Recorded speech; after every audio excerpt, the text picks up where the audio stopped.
Test du son. 1, 2, 3, c'est OK. Start recording. OK, everything should be OK now. Streaming, recording, I hope. Good afternoon, everyone. I hope you are doing well.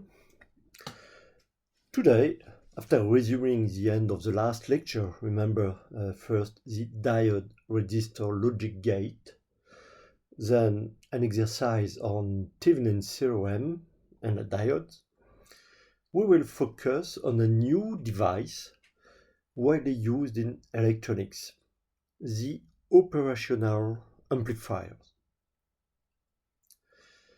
We will see how the operational amplifier is everywhere, in particular as an essential device in signal chain for signal processing. So signal chain for signal processing, namely for analog signal analysis, amplifying, filtering, or for analog to digital converter, and so on. We will describe the device and its symbol with inputs, output, either for currents or for voltages, connection to power supply, and some definition.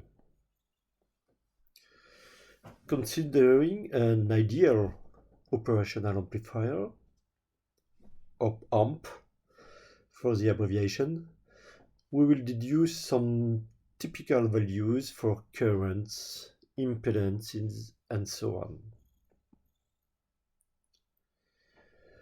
Remember that for a diode, the IV curve helps us to understand how the diode works, how to calculate circuit with diodes.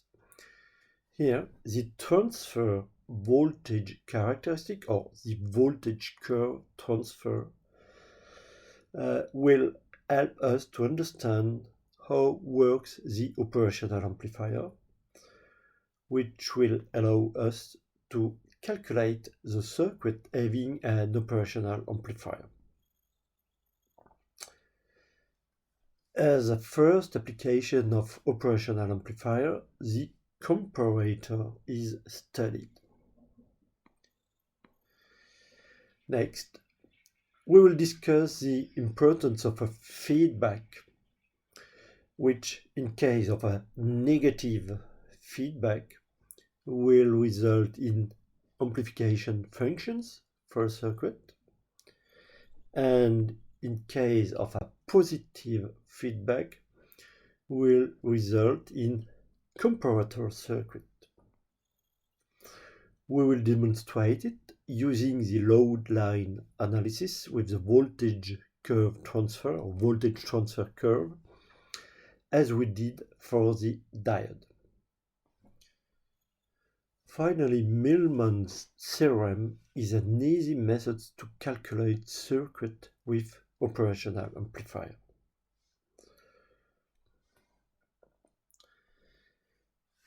But first, let's go back to the diode resistor logic gate. We studied last time a simple circuit with only one input. Remember here you can see with only one input.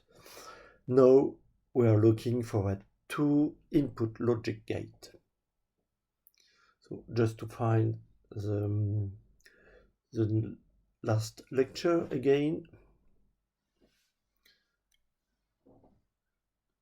So for the outline here first, okay, we can just first discuss here for the one input only logic gate, very easy. So remember, maybe we will immediately discuss the next part of the exercise. So I will do it the schema again and to explain you. So wait. Is it working? Okay, coming back here. Okay, here it is. So I will do it again just to explain you exactly the diode resistor logic gate. So it's a diode resistor because we are using at least a resistor R and a diode, but here it is for the first input. We can call this one, yes, E1, and next a second input, E2, and for the output we measure the output voltage here, Vout. So here we have the diagram, the schematic here, the initial schematic. I'm just checking if everything is all right. I hope. I will copy it for later. Okay, so remember, first we have some logical low state or logical zero, which correspond to a voltage of 0 volt. And we have also logical high state with or a logical one, which correspond to a voltage of 5 volts. So 0 or 5 volt. Here we can just consider for the input here for E1 a first case with 0 volt, so it's a logical 0, and E2 with 0 volt, so also a logical 0. So we can just connect in this case. I will draw it again. We can just connect it to ground. Each input is just connected to ground. So indeed, E1 will be equal to 0, E2 will be equal to 0. The question is, as we did last time, with a voltage supply of 5 volts, is it possible for the current to find a path to go from the high voltage 5 volt to ground here 0 volt? Is it possible to find a path? So find a path for the current.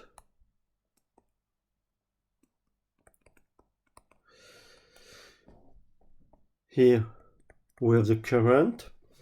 We can see that the diode allows the path of the current in this direction, and the current can then flow to ground. So we can just call this current ID. And of course, diodes are forward biased, so forward biased for the diode. The two diodes are forward biased, and the current can flow from plus to ground. So we just answer it.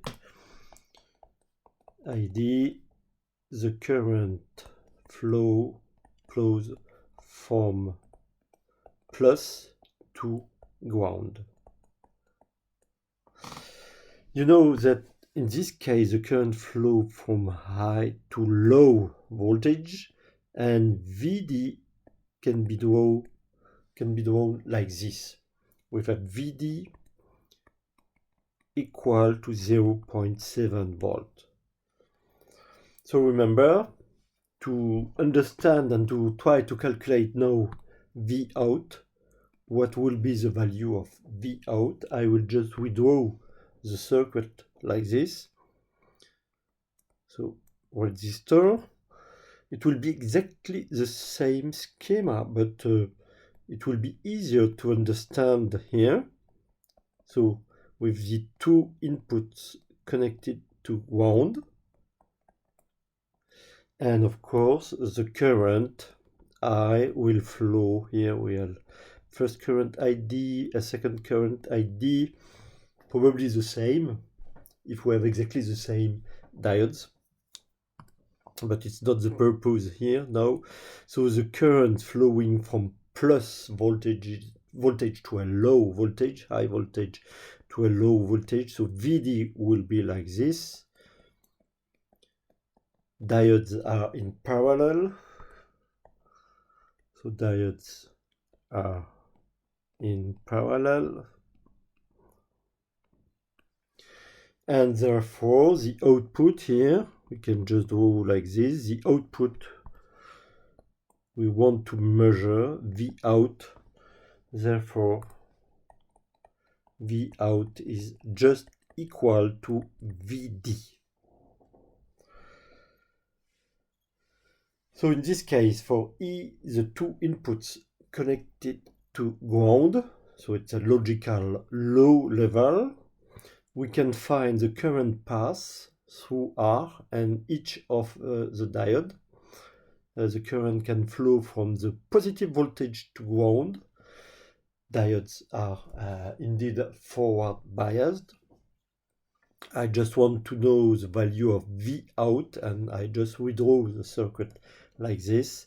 And now we can just complete the truth table. So here, for the first case,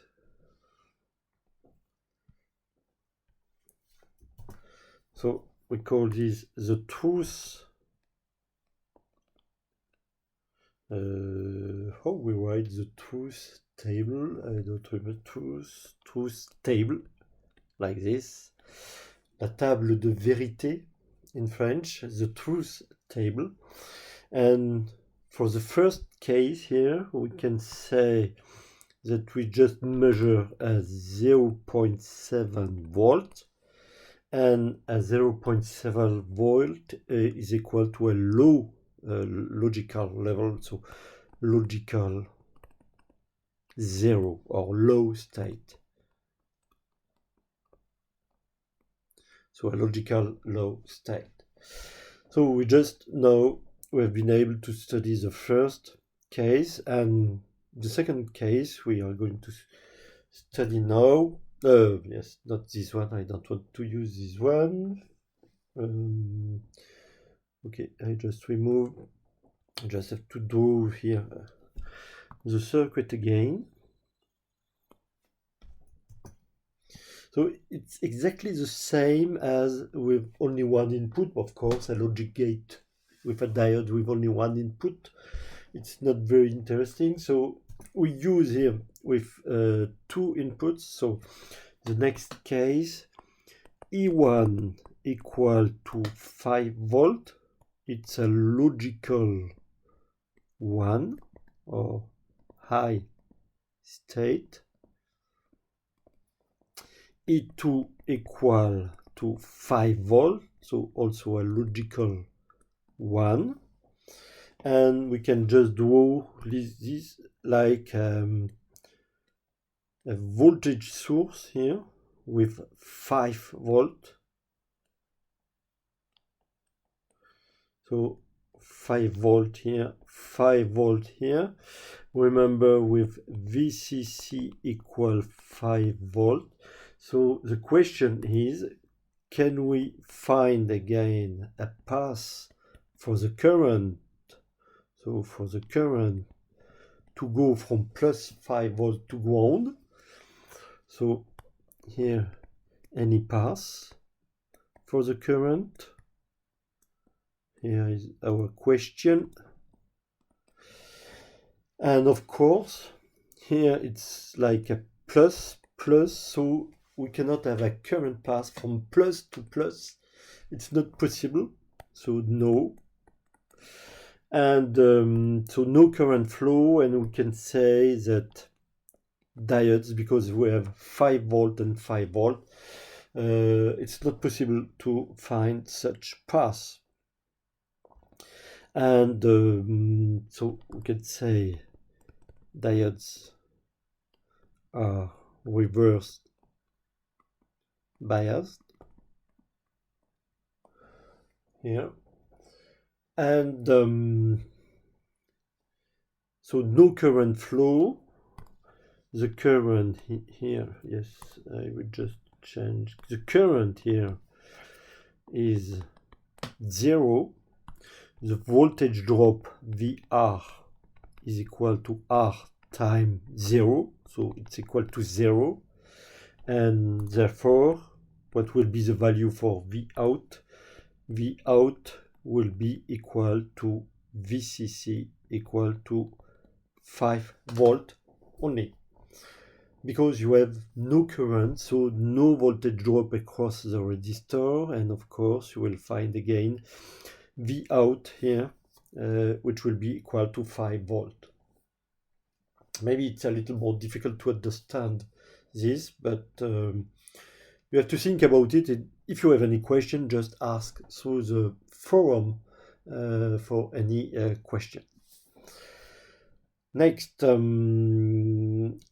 for this, we can just complete now, in this case, the truth table. So we just conclude here we have 5 volt, and it will be a logical one, or high state. Next, for the two other points, each time, so yes, we can just draw it again, just for one case. So if now we have a look on E1 equal 0 and E2 equal to 5 volt, here VCC equal 5 volt. In this case, we can say E2, it's like using here voltage, 5 volt. And for E1, just connected to ground. So the question is, can we find a path for the current? So current pass from plus VCC to ground. Indeed, it is possible. Okay, reconnection. So I'm just waiting a little. Just waiting, it's coming back or not. I hope.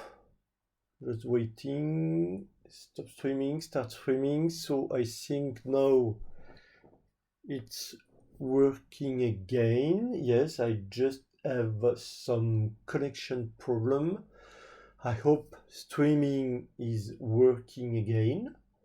So recording also. So sorry for a small connection problem. So what I was explaining here, even if you have a voltage drop across VR, the voltage here will be in a way here you have a minus and here a plus voltage. So in this case, the diode, of course, is reverse biased in all cases. So just now, here we just have a path, so I hope you understand what I explain. So just to conclude now on this one, we can find a path for the current from plus 5 volt, VCC 5 volt to ground, with because E1 is connected to ground. The first diode here will be forward biased. Next, for the second diode, if we have a voltage drop here, of course this voltage here will be less than 5 volt, because we have a voltage drop on the anode side, but on the cathode side we have 5 volts. So in this case the current cannot flow in reverse direction. So we can say the second diode is just reverse biased. But we will be able, again, what will be the value of V out.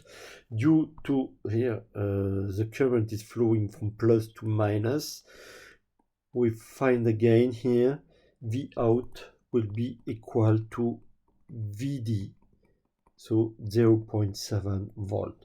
And now we can just conclude. Okay, I'm checking is everything okay, so I think so. Now it's again, I'm again connected. So for the truth table here, to conclude, we say with E1 equal to 0, with E1 equal to 0, E2 equal to 1 for the logical level. Here we just have for the output 0.7 volt, which is a logical 0. Of course, we will have the same situation if you just put E1 to 5 volt and E2 to ground. So again, here we will have 0. So 0.7, something moving. So 0 here. And here we can see that the output is a logical one only if only if E1 and E2 are logical, a logical one. So we can say here we have the AND gate.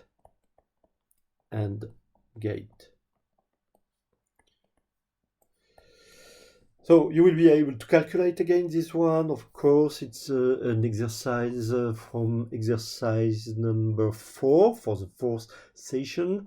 And I think exercise number 4, I don't remember. So you have already here the exercise correction from the exercise session. So I can suggest you to look here for the second configuration. So indeed, you will have to work this one in the exercise also, and so you will be able now to calculate, I think, for this one also. In this case, the second one will be OR gate. So we don't have time now to do it. And for the second one here, it will be OR gate. So try to do the calculation and to prove it's a OR gate. So if it is a OR gate, you should have, for the logical level here, E1 or E2 a logical one, so you will have a logical one for the output. Okay, so now we will work the exercise. So wait, just for a Thevenin exercise. So before to work with operational amplifier. So the following circuit here, avertissement, débit actuel de flux, débit may be too low, internet connection, so I hope it's still working, so but I record everything now. So here we have a first circuit with 3 meshes, and we will have to reduce such circuit until we get the last circuit here. So we will proceed with different steps, and okay, just I will solve now this one and explain you how to calculate it. Okay, for the exercise, Thevenin. Okay, so here I will just draw the circuit again here. So maybe as a first step here, we will just reduce the first part of the circuit, so we can just imagine. I will change this. I don't remember if we already work with this one, but so I will solve it again very, very fast. Okay, here we just imagine terminals, or yes, some terminals A and B. So as a first step, here is the circuit with the terminals A and B. It means this part is the load circuit. We just disconnect. The load circuit we disconnect. So here we just work with a one mesh circuit. So one mesh circuit, the first mesh, the left mesh here, with the voltage V1, resistor R, and we need to measure the Thevenin's voltage here. So equivalent Thevenin voltage. So the equivalent Thevenin voltage, which can be seen as an open circuit voltage. Open circuit voltage. Yes, I just forget something. Sorry, here. With this second resistor R, okay, for the left mesh here. And here we can see it's a voltage divider.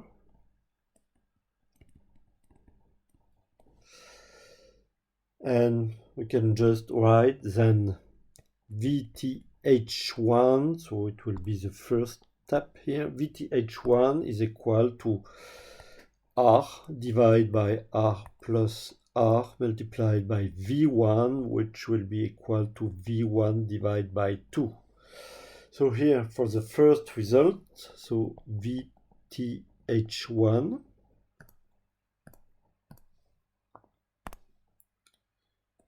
here it is. And now if we just want to calculate the equivalent Thevenin resistor, so next step, equivalent Thevenin, the equivalent Thevenin resistor. So I will draw the circuit again.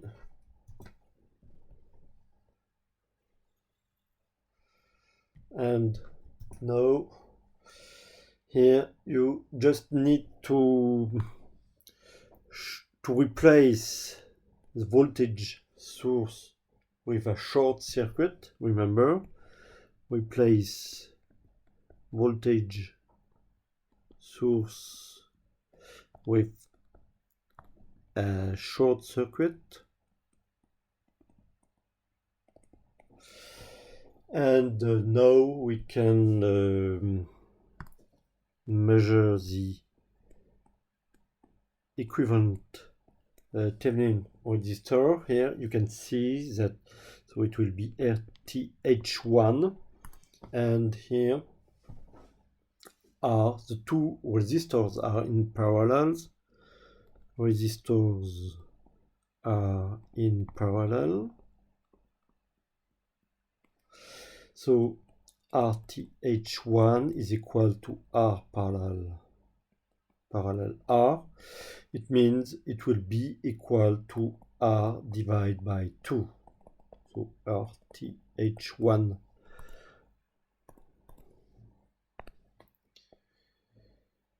So here it is.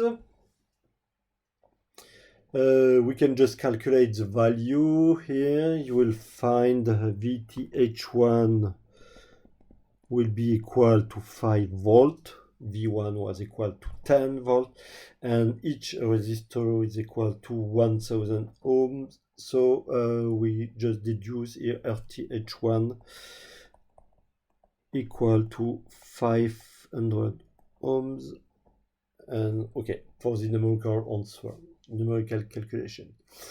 Now we can just complete the circuit, and we can just imagine now to replace here. Okay, I will just copy this one, it will be easier to understand.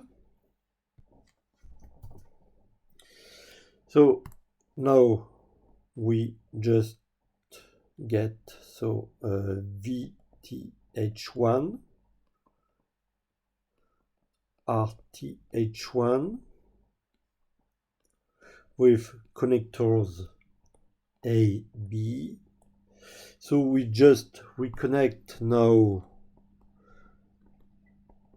on the right, the load circuit. We will just reconnect it now, but here we will just consider here maybe yes, here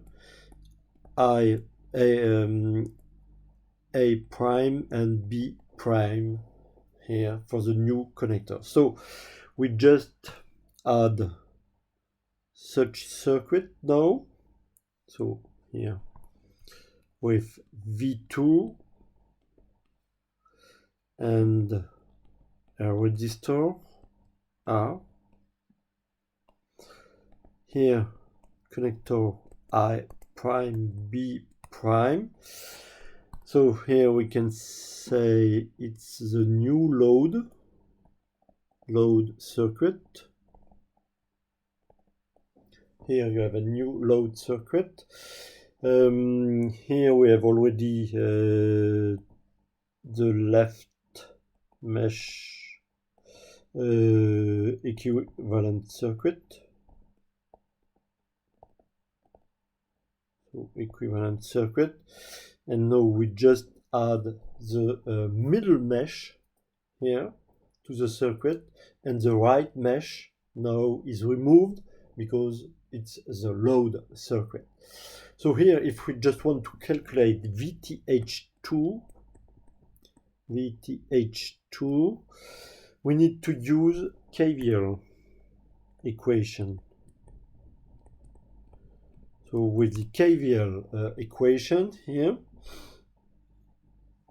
we can just turn clockwise around the mesh. Here we just choose the current direction like this, for instance, as you want.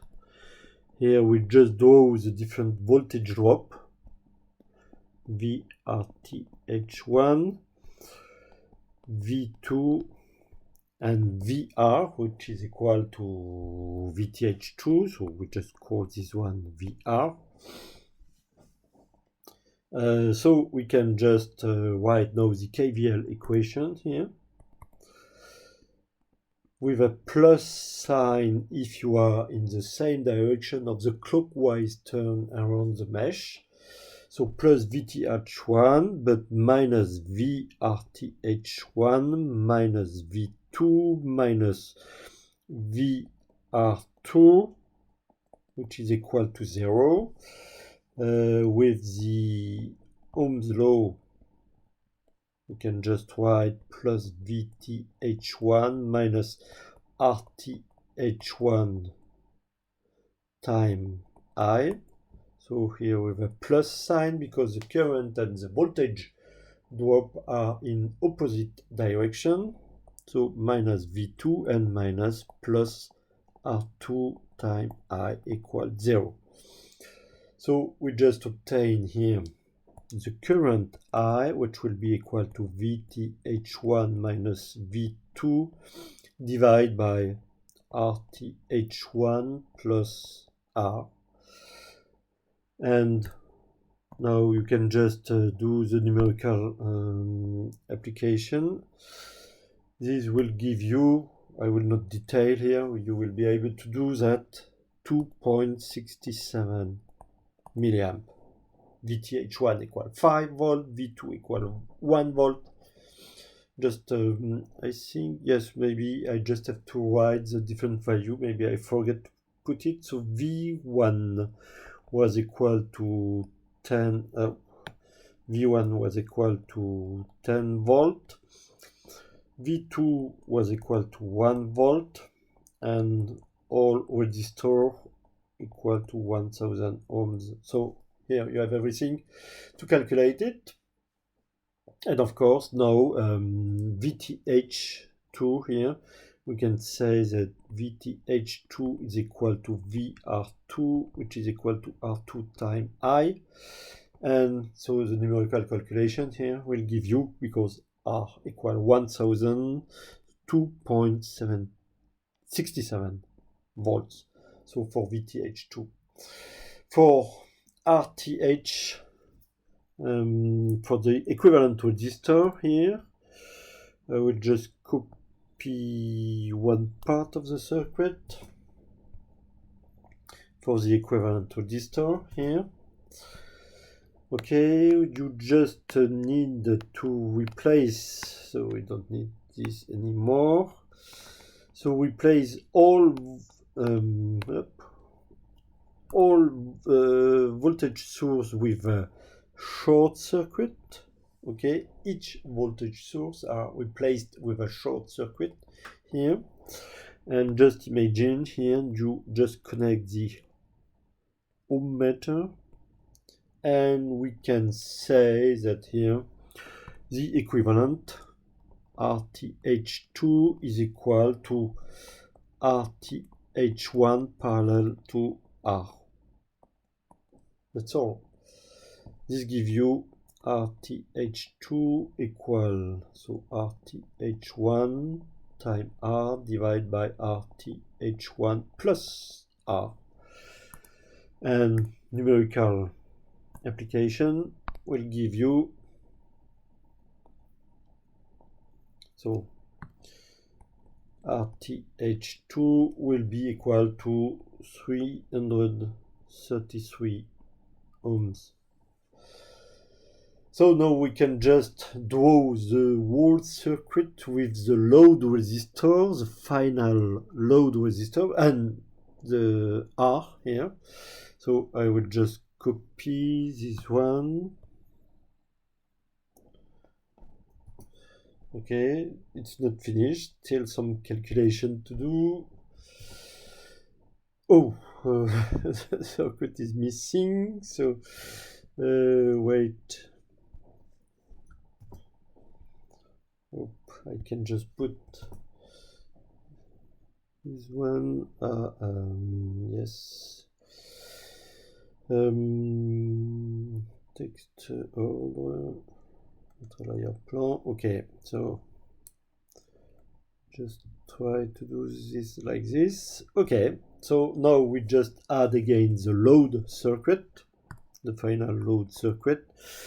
So the new equivalent circuit is the following: VTH2 with RTH2,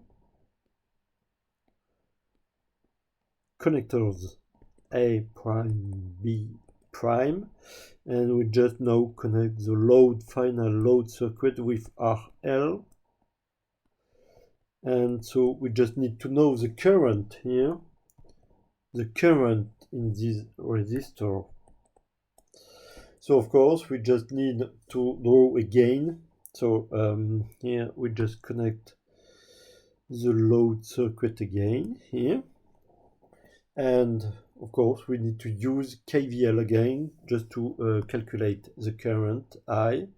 So KVL, now I will just write it. So VTH2 minus VRTH2 minus VR minus VRR equals 0. Just to understand, positive I current voltage VRTH2 VR VRR. So here we have the KVL, and of course you just replace with the Ohm's law here, and you should have, I will just go a little faster, so VTH2 divided by RTH2 plus R plus RL, and with the numerical application, this will be equal to 1.14 milliamp. So it's greater than 0, so the current flow was indeed in this direction. So now the question is, how we know how to replace now RL. We want to replace RL. Replace RL with a diode, which should be forward biased. So question, how to replace it? So now it's very easy, so I will just copy this one as a part of the circuit. Okay, now just remove here for the moment everything. Now, because the current flow, we know the current flow direction, so we just replace the diode like this. Because the current flow was in this direction, we have to replace the diode like this, and with the assumption here, the diode forward biased, and using the CVD model, we know that VD is equal to 0.7 volt, and next we can just write again the KVL and just to confirm for the current, so it's very easy to do it here. So the KVL again will give us VTH2 minus VRTH2 minus VR minus VD equals 0, and replacing with Ohm's law, you can just obtain ID equal VTH2 minus VD divided by RTH2 plus R, and numerical application just give you equal to 1.48 milliamp. So it's greater than 0, and we can say the assumption a forward bias diode is true for the diode, and it's working. So that's all for such exercise. Now I think you are able to do such exercise by yourself. It's not too difficult. I will upload the detail correction because I don't have too much time to do everything here. So I will just upload it to Moodle, the detail correction. Okay, so now we can just jump to the last part of what we want to discuss today with a new device. Here we are working with now. So remember, up to now we only work with diodes or resistor, and now we will focus on a new device which is widely used in electronics, and it's the operational amplifier. So what do we use? What do we do with an operational amplifier? The first step here, I want to show and to explain you the signal chain for signal processing. So the first point here. So I already prepared some this famous signal chain here, and I just want to explain you where do we find and why do we need operational amplifier in a signal chain. So here you have the signal chain processing. You can say the signal chain processing, so I don't want to write here. So all this part is the signal chain, what we call the signal chain for signal processing. So as a first step here, you can say that you have sensors, and the purpose here, the sensor convert a real world signal, for instance temperature, into an electrical signal,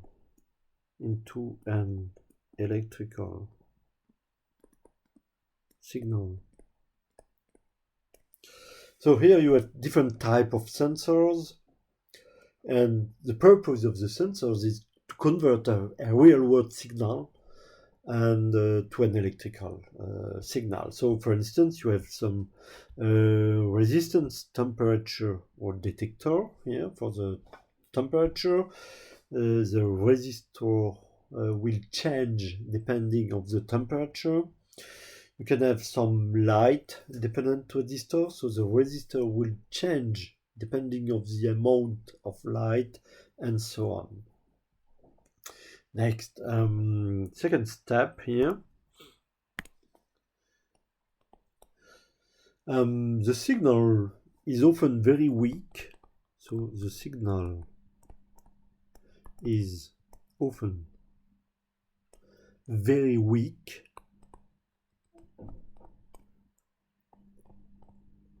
and maybe noisy, a lot of noise with your signal. You have to extract the signal from the noise. So we will just use here amplifier and filter. So here you have the operational amplifier. To amplify the signal, so you have an amplifier and some filters to remove noise from your very weak signal. Next, to work with such a signal, you need to convert it, and you will use analog to digital conversion. So now you will be able to work with a digital signal.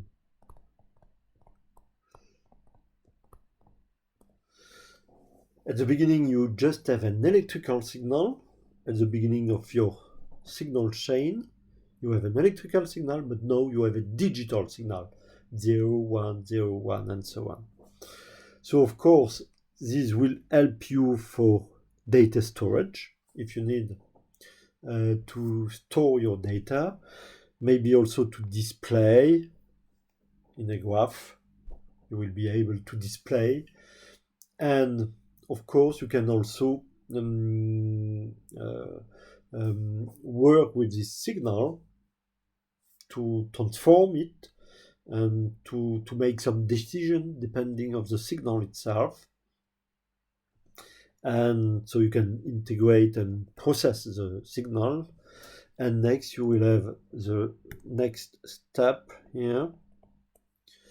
You will have maybe to convert it again, so a digital to analog conversion. Next you will have to amplify again such signal. Step 6. So you will have to amplify it, so you have some signal amplification. And of course, here again, you have some operational amplifier to do that. Here for the analog to digital also, the OpAmp. Here also, OpAmp. So everywhere you have some operational amplifier. And here, the last step, the purpose is to drive some equipment.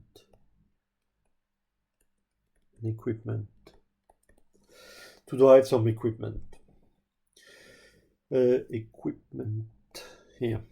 Okay, so here you can understand, so you will find it in the subject material on Moodle again, but here I just try to explain to you. Okay, for the signal chain. Yeah. Okay, next step now.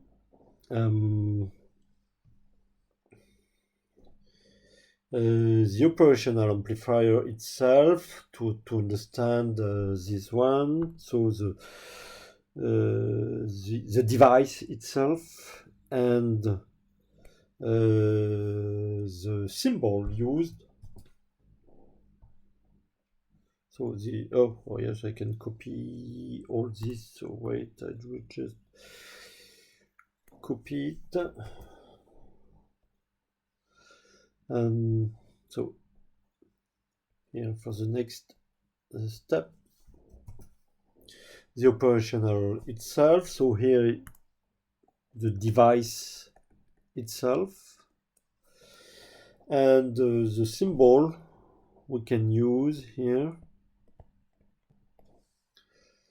But usually, instead of working with such a symbol, we will draw it like this, a triangle. And here you have two inputs.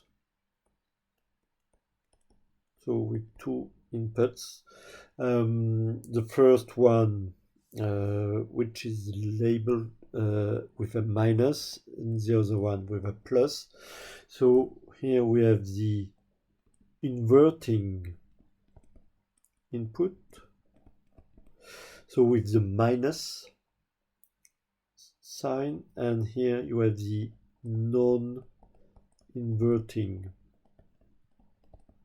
input with the plus labeled, and you have one output. So here one output.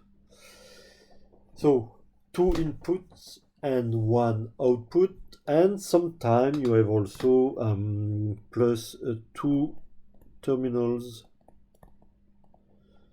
for the power supply. Yeah.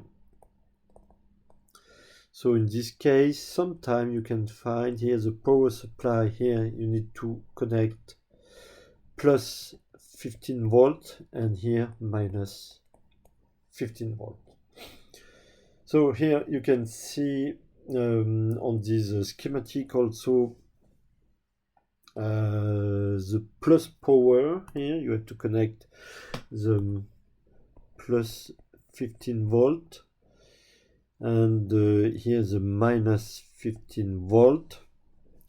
Here you have the inverting input, the non-inverting input, and here you have the output. Okay, and you can just see how it has been drawn inside the device itself, the operational amplifier. So here just a small description. Yes, this is the Pinout diagram. We call this one the Pinout diagram. Of course, the symbol here, it's easier to work in some schematic. You will use such symbol here. And the device itself. And so often the power supply terminals are omitted just to simplify or to clarify the schema. So we don't need to use this one. This one can be omitted. when you use it can be omitted in a schema, but of course not if you want to realize a circuit. So in the schema, electrical schema,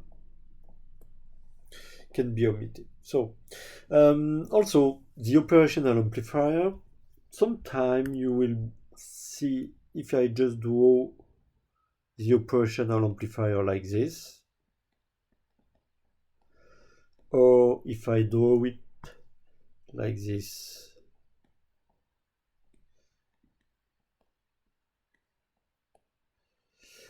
Can you see any difference? So here, any difference? And it's just to clarify for a better visibility and to use it in a schema. Sometimes we just invert. On the top here you have the inverting input, inverting, and here's the non-inverting.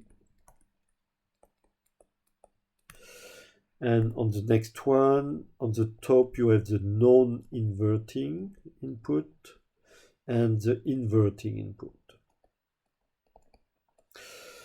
It's just for a better visibility.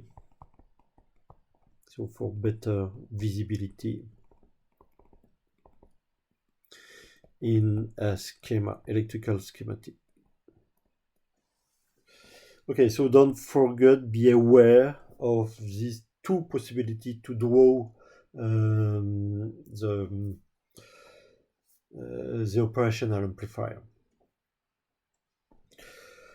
Okay, in the lecture, in the subject material, you will find how to connect the power supply to the operational amplifier. So I think we don't have too much time to do it now. So just have a look in the subject material on Moodle to try to understand how to connect the power supply. And of course, for the next practical work, if you can work again at UFAZ, you will have some practical work on operational amplifier, and you will have to connect your operational amplifier. So here I just show the different power supply you will be able to work with, and how to connect with your schematic. So, but we don't discuss now. Here. So next point, some definition, important definition for the operational amplifier, and the assumption of the ideal operational amplifier. So first here, I will just copy the title now for the next point we discuss.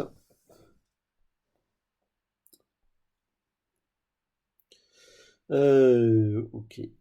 Here it is. So let's first draw again a large operational amplifier with the plus, the non-inverting input, and the minus. So here usually for the two inputs, we have input currents. So input currents. So for the definition now. So of course you have an inverting one, inverting and non-inverting. So here it will be I plus current, and here I minus current. Further, you have also some the input inverting and non-inverting voltage now. So for the input inverting and non-inverting voltages. So here V minus, you measure about with reference to ground. Here you have V plus, you measure it according to ground. So on the non-inverting input, you have the non-inverted current I plus and the non-inverting voltage V plus. And for the inverting input, you have the inverting current and the inverting voltage V minus. An important parameter here is the voltage, the differential input voltage, V diff. So this one is very, very important. So yeah, I will write here the differential input voltage. So V diff, as you can see here, V diff, so it's a definition, is equal to V plus minus V minus. It's a definition.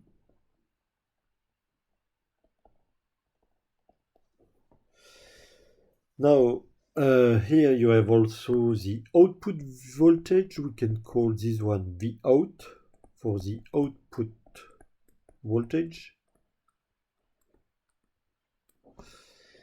And again, you have some definition here. Due to the gain, AV is the gain. Here we can say AV is the gain of the operational amplifier. In case of what we call open loop, so nothing connected to the operational amplifier. So you have the gain, AV. Usually AV is very large, 10 up to 5. So a very, very large gain. And you have a definition for the output voltage. So the next definition here, V out is equal to the gain multiplied by the differential input voltage. So this is also a definition. Okay, so many things to explain here. And so for the input, you have input currents, input voltages, each time for the inverting or for the non-inverting input. You have an internal gain, AV, which is very, very large. You have the output voltage, and you have some definition here. The differential input voltage, V plus minus V minus. The output voltage, it is the gain multiplied by the differential input voltage. And now you have also the ideal operational amplifier assumption. In this case here, in case of ideal OpAmp assumption, and it will be always the case, so assumptions, the current are null, the gain is infinite, very, very large, and we often draw an internal impedance Zin. Due to the fact that the current are null, it means that the input impedance, yes, we will just write it like this, the input impedance is infinite, and for the output here you have also output Z out. It's an amplifier with a gain AV, and Z out here is null. Of course, for all calculations, we will always assume we're working with an ideal operational amplifier, which will mean that the input currents are null, the input impedance is infinite, the gain is infinite, and the output impedance will be equal to 0. So I think I discuss all the different definition and the fact the ideal we will consider an ideal operational amplifier. So now, as the next step, the transfer voltage characteristic, or the voltage transfer curve.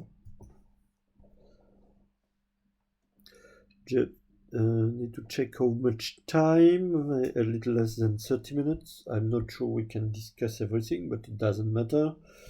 You will be able to work the first exercise. It doesn't matter. So remember, for a diode, we plot the IV curve to understand how a diode is working. And we draw the load line for a given circuit, and we've been able to find the operating point for the diode. So we work like this for a diode. So in the same way, for an operational amplifier, we can just draw the voltage transfer characteristics. So for the operational amplifier, we need to draw the voltage transfer characteristic, voltage curve, which will be a relationship between the output voltage as a function of the differential input voltage. So for the curve itself, this is an important point.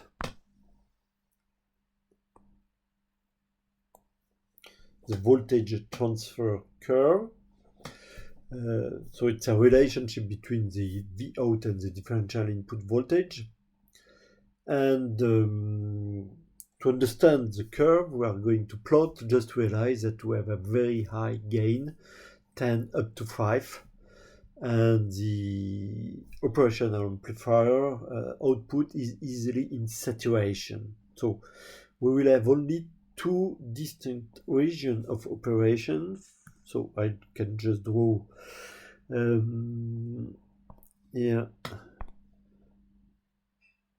I will use this one. So it's not the good color, but it doesn't matter. Oh yes, I want to change the color weight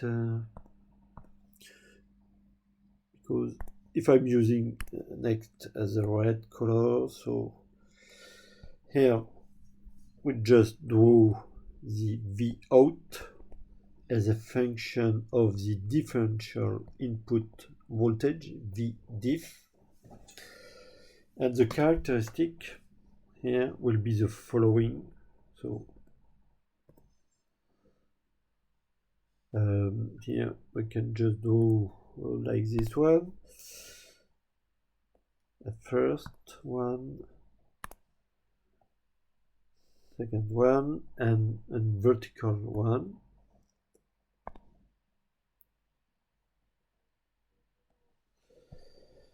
Here we have with two distinct regions. Here you can see you have some positive saturation. So here we have a positive saturation.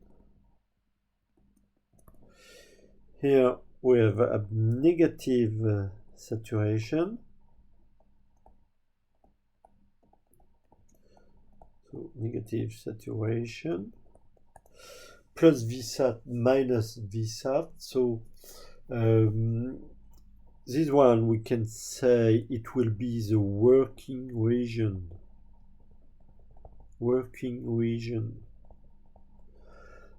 for a comparator, for comparators. We have only two types of circuit with operational amplifier, either comparators or what we call here the linear mode. The linear mode here, linear mode, and this will be the working region for amplifier. Working region for amplifier.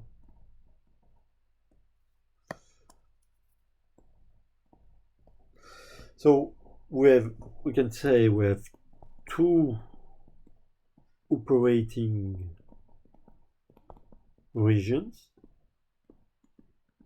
here. The first one will be what we call saturation.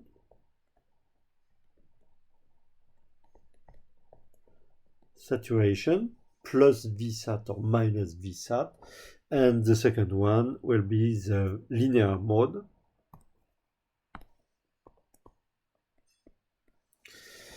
In saturation, you can have some circuit with a comparator function, and in the linear mode, you can have some amplifiers and filters and so on.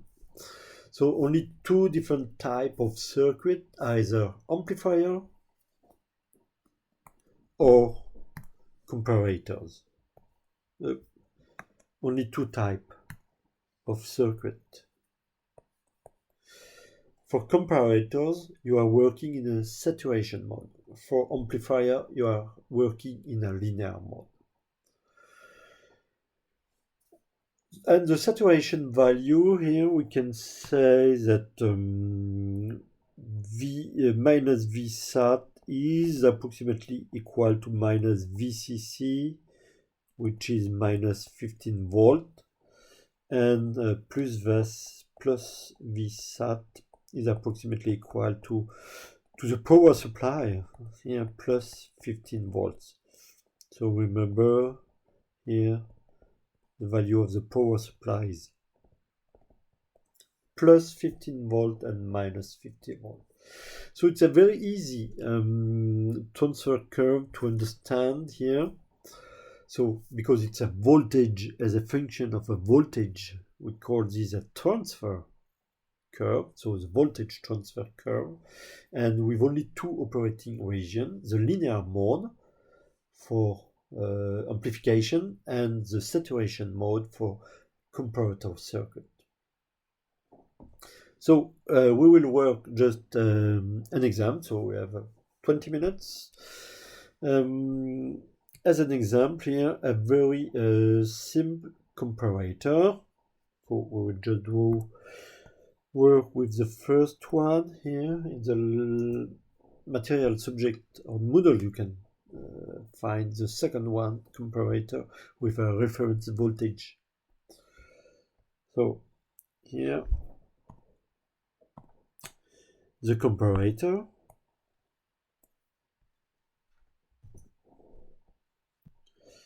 Okay, and we will try to understand how it works. So I will just draw it again and to explain it again. So just here for the operational amplifier,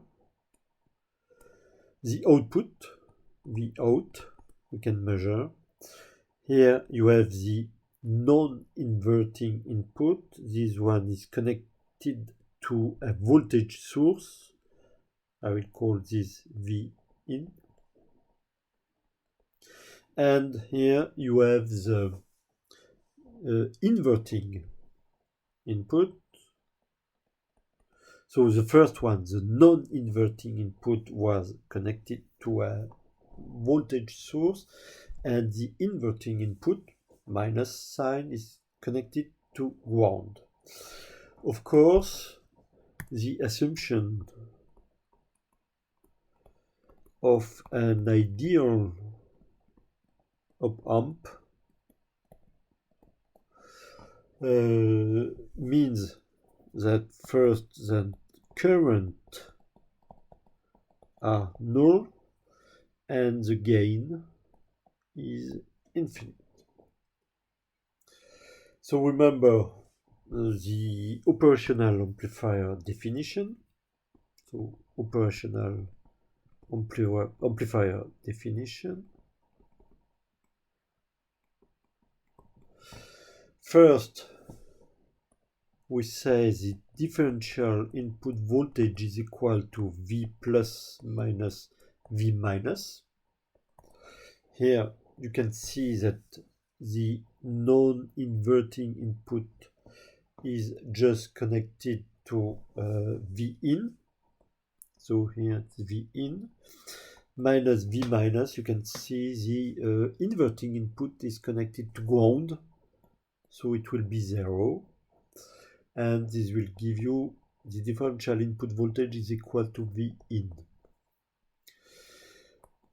Another definition, so we have two definitions here. The second one is for V out.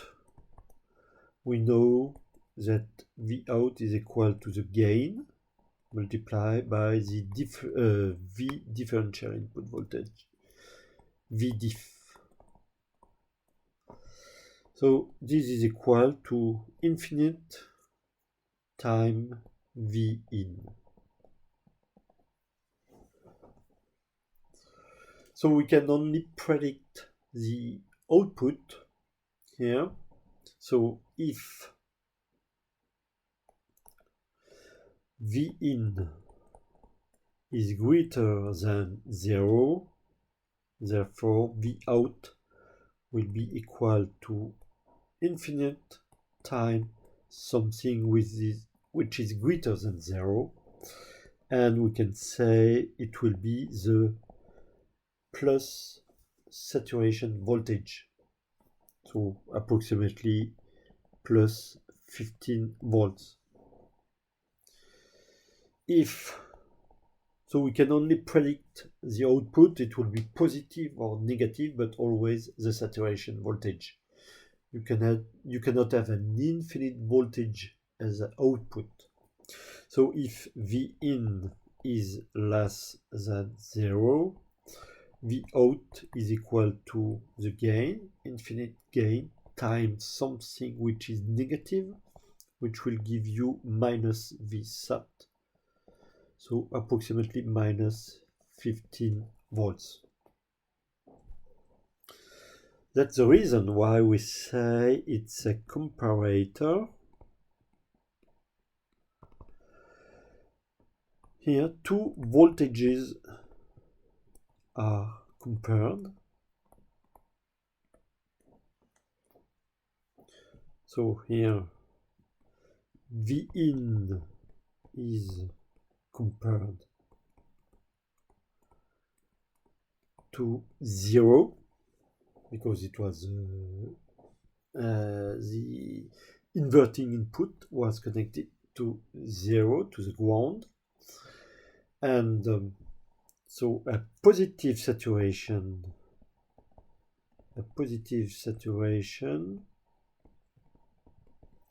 is observed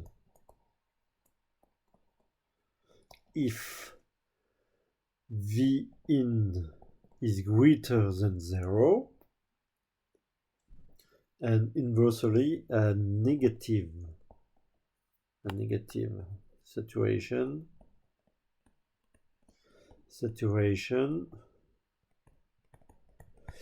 is observed if V in is less than 0. And the comparator is highly sensitive. The comparator is highly sensitive due to the gain, due to the infinite gain. So it means that even if V in is greater than 0, of only a few microvolts, you will have plus 15 volts on the output. So you can understand you cannot measure the input voltage, but you can say yes, it's a positive one because we observe plus 15 volts, or it was a negative voltage because we have the output is equal to minus 15 volts. You cannot say anything, you cannot measure the voltage exactly. You can just say, yes, it was positive or it was negative. So very sensitive. For instance, for Vin equal 10 microvolt, Vout will be equal to plus 15 volt. So we know Vin was positive. So don't forget, it's a comparator. You cannot measure a value, you can just compare some values. Okay, so next point, important point, no.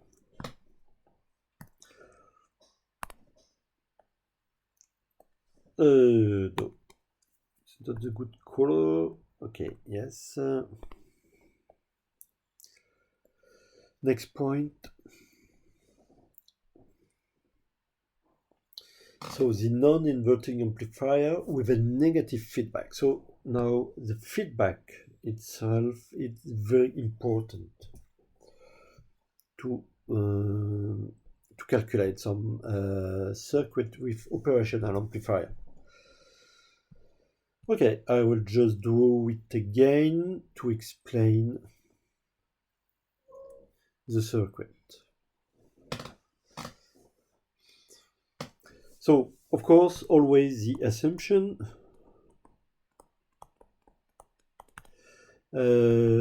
always an ideal operational amplifier. Okay, I have at least 10 minutes, so we will try to understand such circuit. So I will draw again the circuit to explain exactly the circuit itself. So here is the operational amplifier, the non-inverting input, the inverting input, and the output. We just connect the an input voltage source to the non-inverting input. Here. So here we have the input. Next, from the output here, now we use the first R2 resistor, then R1 resistor connected to ground,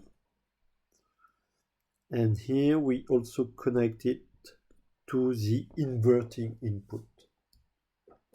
So what we can say here, an important point, so a fraction, let's see, a fraction of the V output of V out goes back to the inverting input. We can just draw it here from the output. I will use maybe another color.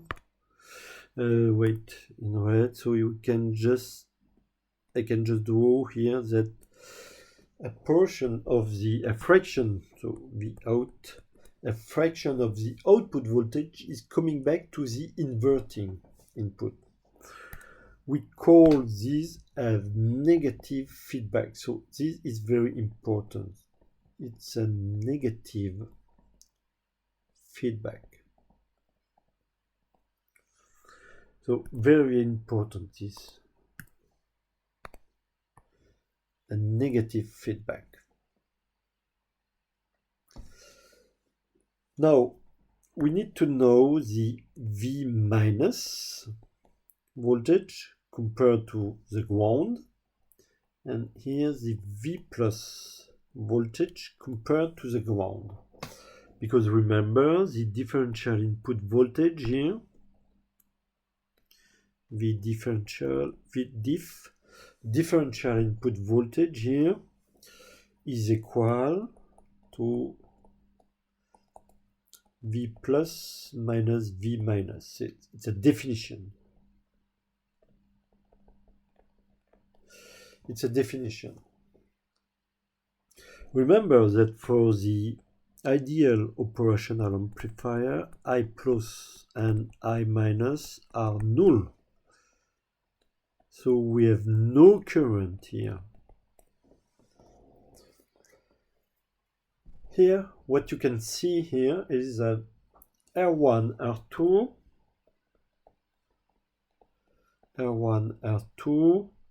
with the out is a voltage divider. We always work with voltage divider. In all circuits, you always find some voltage divider.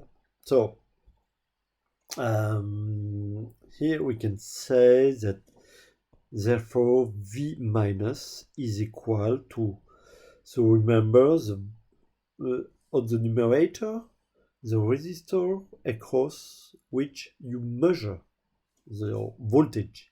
So it's R1 divided by the sum of the resistor here, multiplied by V out.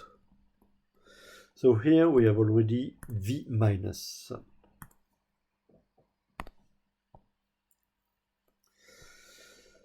For the input voltage here, it's easier to say that because the voltage source is connected to the non-inverting input here, we can say that V plus is just equal to V input.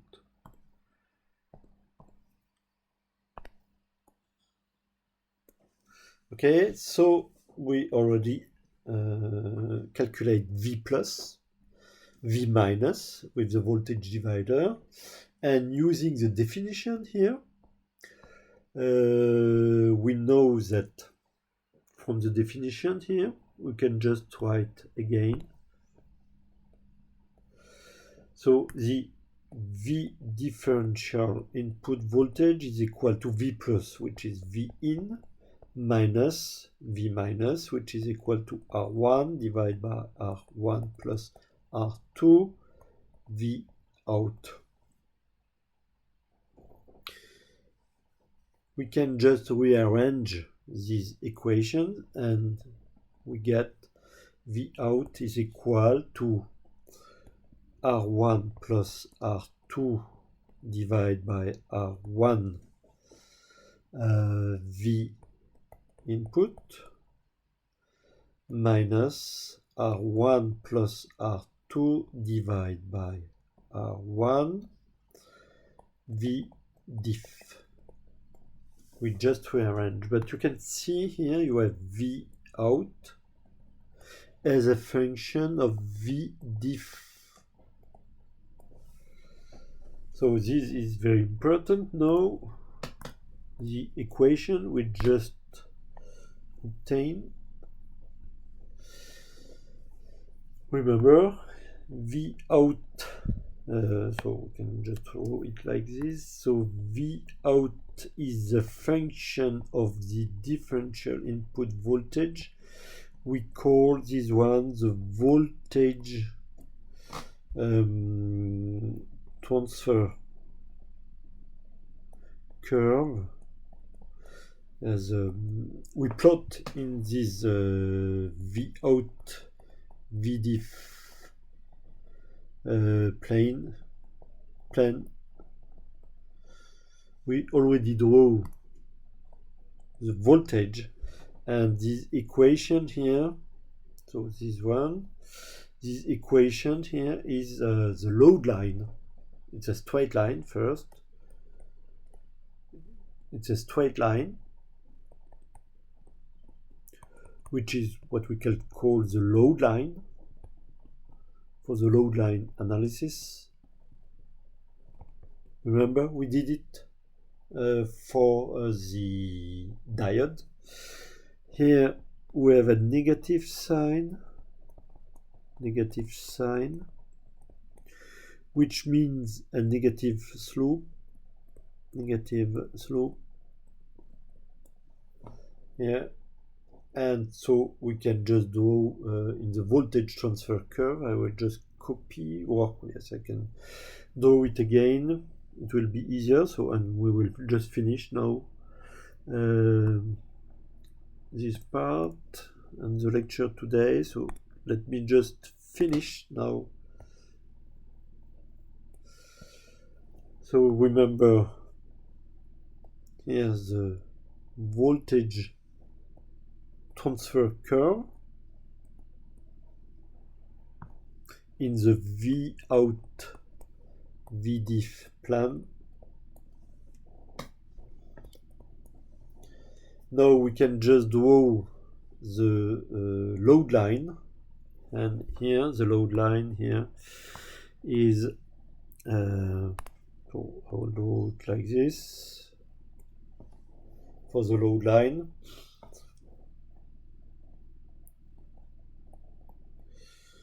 Here, okay, this one, and remember that we can say that the unique solution for V out and VDIF is the intersection.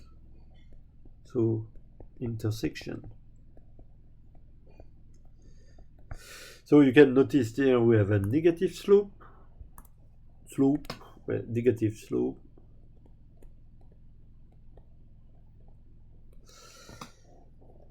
Due to why negative? Due to a negative feedback.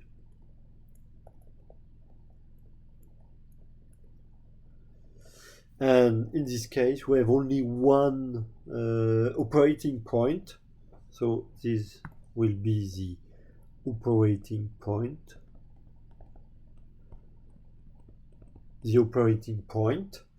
And we can see that VDIF is equal to 0. Therefore, we can say that the output voltage V out is just equal to R1 plus R2 divided by R1 multiplied by the V input. And that's all. It's a linear relationship. So, linear relationship.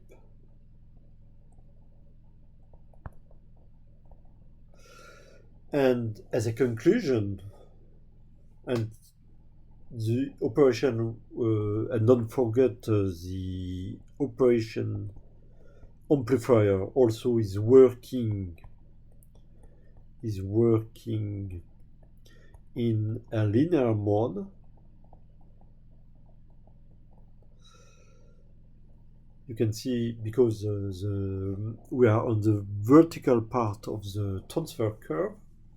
And as a conclusion, and we stop here today,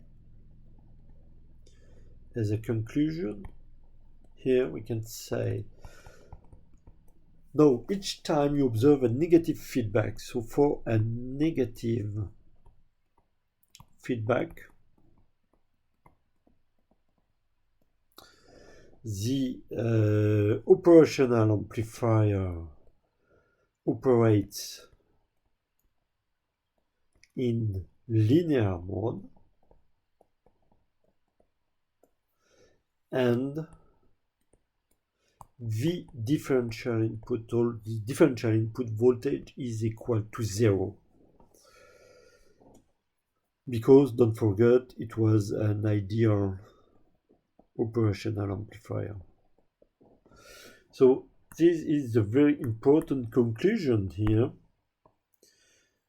Now, each time you observe for a given circuit a negative feedback, it means the output is connected to the inverting input. Then you can say that the operational amplifier operates in a linear mode and the differential input voltage is equal to 0. And this will help you to calculate the circuit. So what you can do now is to work with the exercise number 1, 2, and 3. You can exactly apply this conclusion and you will be able to calculate the output voltage. Next time we will discuss the comparator with a positive feedback and Millman theorem. So for exercise number 4, just wait the next lecture. Okay, that's all for today. And see you next week. Bye-bye.